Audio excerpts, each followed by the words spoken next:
காங்கிரஸ் திமுக கூட்டணி தொடர்பாக அடுத்தடுத்த ஆலோசனை அப்படின்றது சென்று கொண்டிருக்கிறது. கூடுதல் விவரங்களை செய்தியாளர் ரமேஷ் வழங்க கேட்கலாம். ரமேஷ், இப்போ செல்வ பெருந்தகை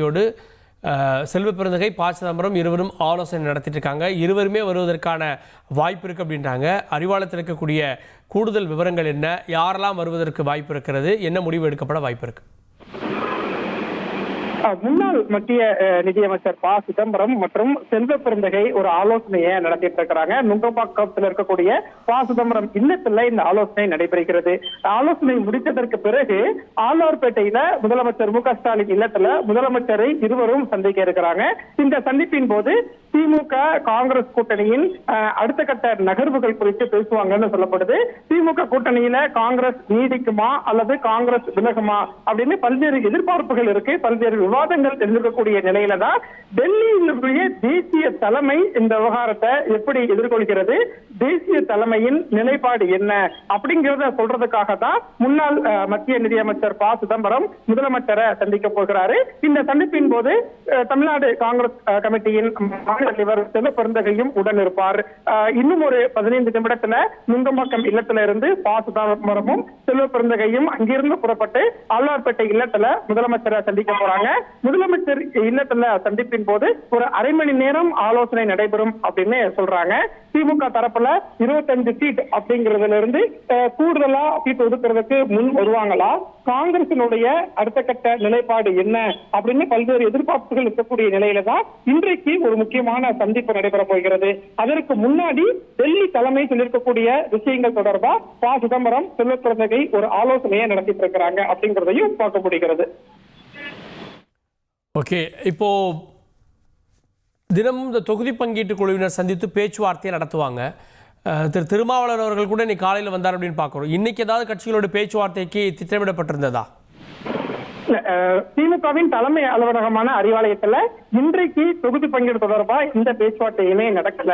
2 நாட்களுக்கு அப்புறம் தான் தொகுதி பங்கீடு பேச்சுவார்த்தை திமுக தலைமை அலுவலகத்தில் நடைபெறும் அப்படின்னு திமுக வட்டாரத்துல தகவல் சொல்றாங்க.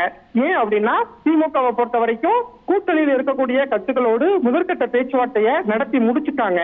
புதிதாக கூட்டணிக்கு வந்திருக்கக்கூடிய தேமுதிகவோடு ஒரு பேச்சுவார்த்தை ஏற்கனவே நடந்து முடிந்திருக்கக்கூடிய நிலையில இன்னும் 2 நாட்கள்ல தேமுதிகவோடு நடத்தணும், மக்கள் நீதி மையத்தோடையும் ஒரு பேச்சுவார்த்தை நடத்தணும். காங்கிரஸ் கட்சியோட ஏற்கனவே முதற்கட்ட பேச்சுவார்த்தையை நடத்தி 25 சீட் கொடுக்கறதுக்கு திமுக முன் வந்துட்டாங்க. ஆனா காங்கிரஸ் அதை ஏற்க மறுக்கிறாங்க அப்படிங்கிற ஒரு தகவல் தான் இருக்கு. அதனால இன்றைக்கு அறிவாலயத்துல எந்த விதமான பேச்சுவார்த்தையும் இல்லை. முழுக்க திமுக காங்கிரஸ் கூட்டணி தொடர்பான அடுத்த கட்ட நகர்வு மட்டுமே இன்றைக்கு இருக்கும் அப்படின்னு திமுக வட்டாரத்துல தகவல் சொல்றாங்க.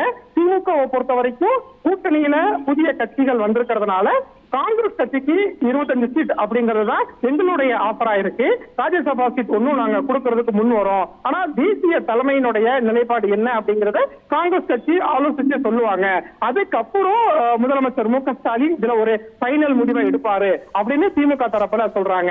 அதனால முன்னாள் நிதியமைச்சர் ப. சிதம்பரம் முதலமைச்சரை சந்திச்சு பேசும்போது டெல்லி ஹைகமாண்டோட நிலைப்பாடு என்ன அப்படிங்கறத முதலமைச்சர் சொல்லுவாரு. அதற்கு பிறகு முதலமைச்சர் ஒரு 2-3 சீட்டு கூடுதலா கொடுக்கறதுக்கு முன் வருவாரா, அதை காங்கிரஸ் கட்சி ஏற்குமா அப்படிங்கிற ஒரு எதிர்பார்ப்பு எல்லாம் இருக்கு. அதனால இன்றைக்கு நடக்கக்கூடிய இந்த சந்திப்பு அப்படிங்கிறது முக்கியமான ஒரு சந்திப்பு. இன்று நண்பகல்ல இந்த சந்திப்பு முடிந்ததற்கு பிறகு மாலையில இல்லைன்னா இரவுக்குள்ள இந்த திமுக காங்கிரஸ் கூட்டணி விவகாரத்துல ஒரு முக்கியமான அறிவிப்பு வரும் அப்படின்னு தான் திமுக வட்டாரத்திலையும் காங்கிரஸ் வட்டாரத்திலையும் நமக்கு தகவல் கிடைக்கப்பெறுது. 1,26,00,000 மனங்களை வென்ற தந்தி டிவி யூடியூப் சேனல், தவிர்க்க முடியாத தம்ப்நெயில்ஸ், கலக்கலான கான்டென்ட்ஸ். நீங்களும் இந்த குடும்பத்தில் இணைய இப்பவே சப்ஸ்கிரைப் பண்ணுங்க.